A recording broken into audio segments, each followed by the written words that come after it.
So, our block that we're working on, rolling brush. So, rolling brush is not just a block because it actually uses several different blocks together. So it's more of a tactic or an idea, principle, I guess I would say. So, I'll say what happens if we're explaining it from the top. He punches at me, and I block. Well, now that's fine, and that's a good block. But let's say I want to get in closer, but if I just block his arm out a little bit, then I want to move in closer, he can still block me. He can still move and have that arm, right? But if I block it really far, then I overextend. Now he can tap me with that arm. So the difference is when he blocks a rolling brush, kind of worries about both problems. He says, well, the way we fix it is maybe we block, then move in closer, block again. These are all very small blocks, so when we put them together, there. So it's actually two blocks, right? So if he's punching, inside block, and then doing the outside block just like we practiced. Outside. So I'm pushing, step closer, outside block, then I move in. From there you can throw in another strike, like that, right? So what we're going to do with our partner is we're going to punch, 1, 2, and you step in. Try to get your knee close to their knee. If you're practicing at home without someone, just go through the motion. Right, so that'll be one. Right there. Okay. Right, so let's do that with our partner. So you can go like this, in a minute. So, you punch me first or? Okay. So, punch. So 1, 2, 3, 4, 5, 6, 7, 8, 9, 10. Okay. Switch on. Try that one. So 1, 2, 3, 4, 5, 6, 7, 8, 9, 10. Now, also too, and we all know this, but one thing I think about, if you're in a real fight, someone punches at you, they don't do like we practice, or like MMA practice, where they leave it there, right? The real fight, when they punch, they pull back. That's why I like their own brush, because if you punch and try to pull back, when you just pull back. Still rather fun, I can still move into that range, that short range squirt. I've got the advantage of take away his punch. And most people are swinging this way anyway. Right. Yeah, so there's lots of ways to do it. Yeah, there's a ton. Alright, so let's switch our attackers. Starting right now. So, 1, 2, 3, 4, 5, 6, 7, 8, 9, 10. Good. Now switch arms. Attacking arms. So 1, 2, 3, 4, 5, 6, 7, 8, 9, 10.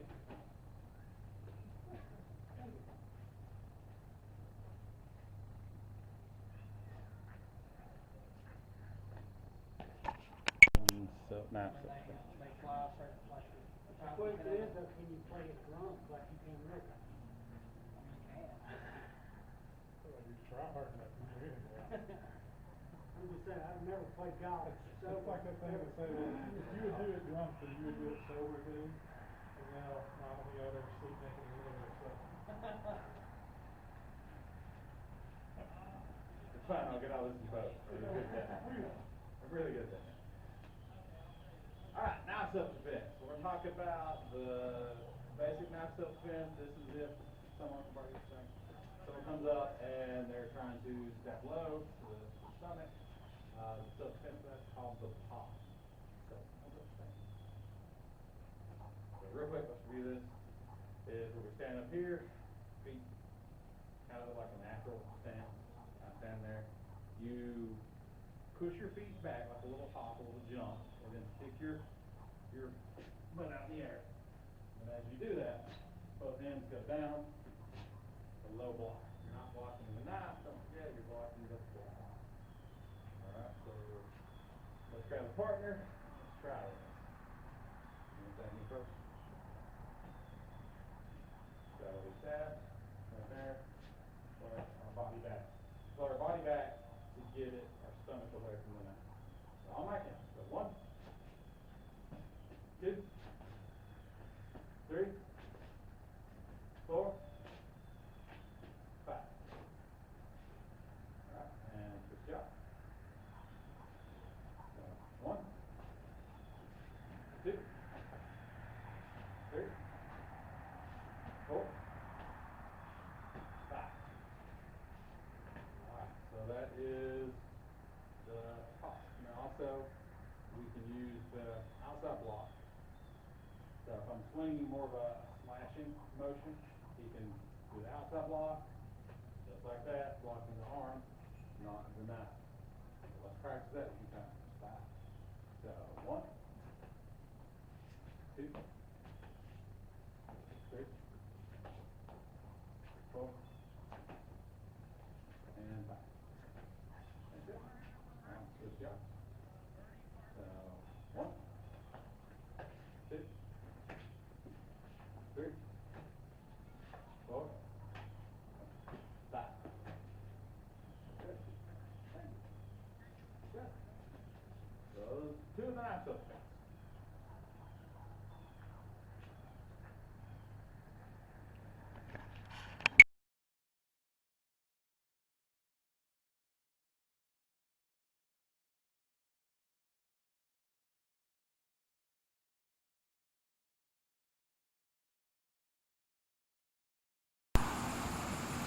Alright, so now let's talk about our rules of self-defense. So within our school and our martial arts system, we have 3 rules of self-defense. First rule is always be aware.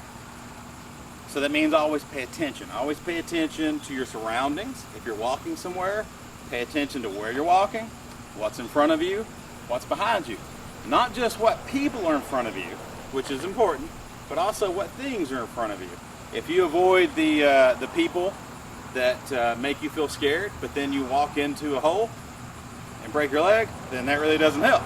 So you have to watch for things and for people that might be dangerous in front, around, and behind you. Also watch for places where dangerous people or things could be. You know, in a bunch of bushes, someone could be hiding to attack you, but also there could be a dog or a snake or something like that.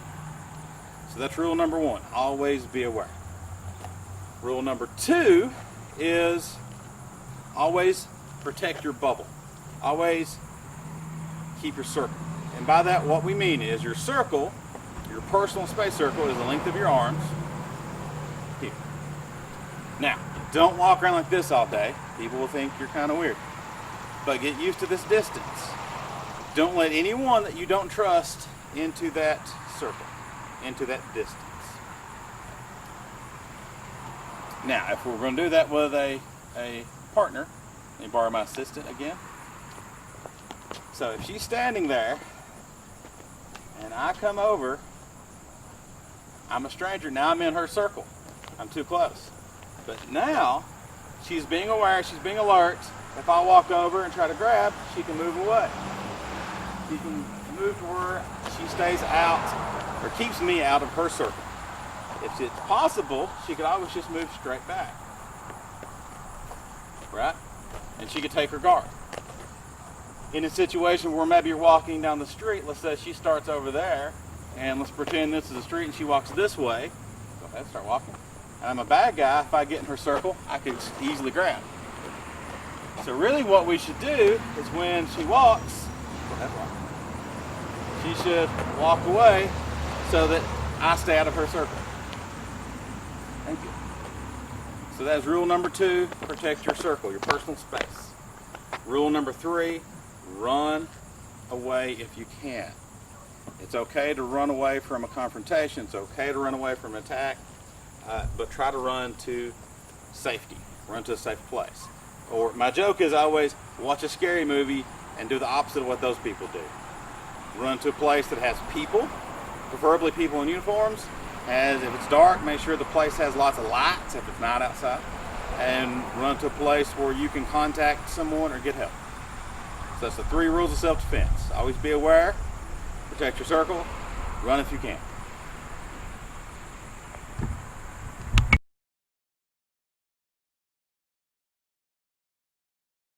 Sometimes in self-defense, or maybe an attacker, a bad guy, comes up from behind the child and grabs the child and then lifts them up, maybe to carry them off. All right? So in this, what we're going to do is a technique called run in place. So basically, if you're looking at me from the side, it's like you're running in place, but you're going to move your feet faster, and as you do it, you're going to throw your legs up. Okay? So we're running in place. All right? Just like that. So if we do it with a young person, then that running actually becomes a bunch of kicks. So let me have my assistant over here. So she's going to stand with her back to me. So right back here. So I'm going to come up and grab, and when I lift, she runs in place. I let go, and she takes off running. That's run in place.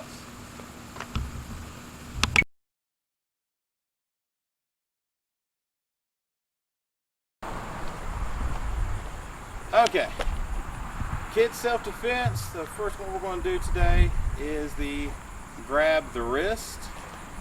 Now this one could happen sometimes. A bad guy, an attacker, could be walking up and they may come up next to a young person and grab one hand to one wrist. Okay?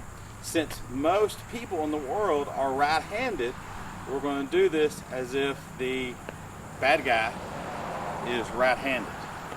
When we do this technique though, keep in mind that some of the self-defense techniques we'll use our basics, like the horse stance. We'll be doing that in this. So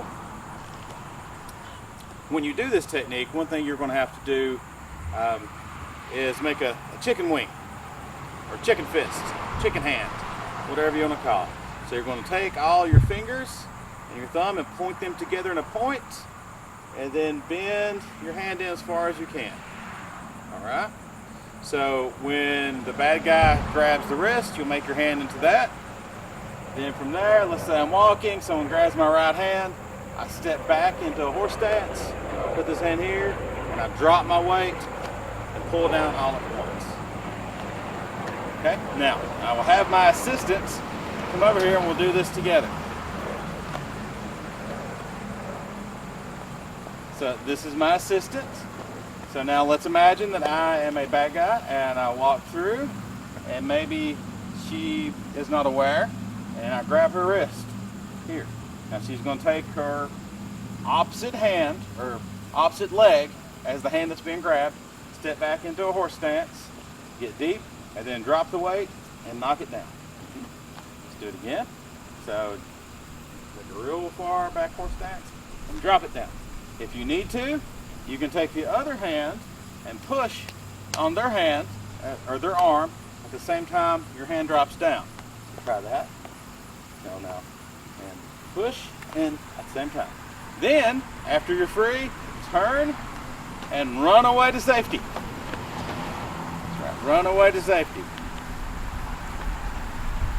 That goes with our 3 rules of self-defense. Now, push the button.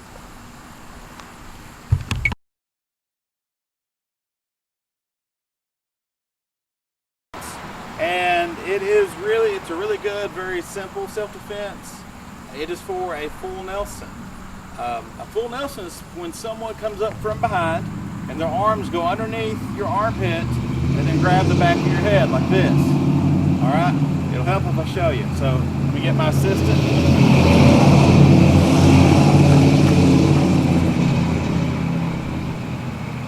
So it's if someone comes up from behind here and then grabs, and then usually they'll push down. Okay. All right. Now the dangerous part about that is when they're pushing down.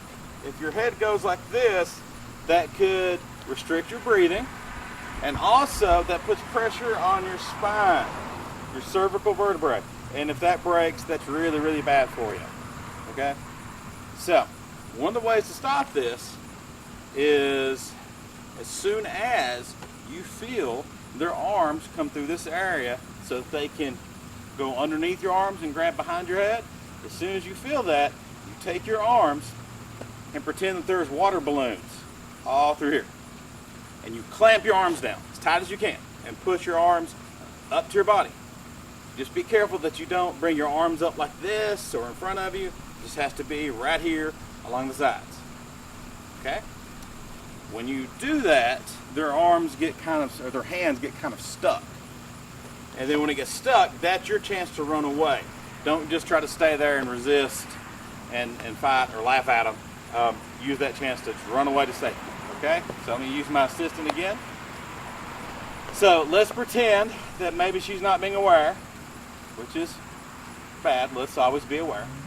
I come up from behind. Now, as soon as she feels my hands go between her arms and her body, she's going to clamp those down. Ready? And run away. And she'll run to safety. It's okay if your hands get through a little bit. That's not going to hurt anything. And we have some more advanced techniques to help that or to deal with that if that does. But we're not going to worry about that right now. Stop.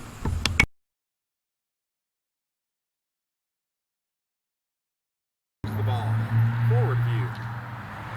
Breathe in. Breathe out.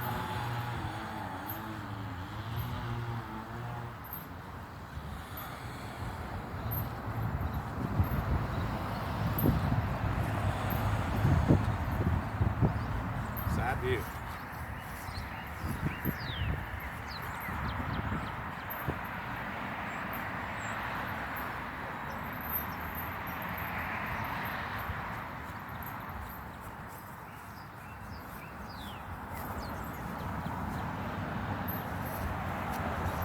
And turns its head.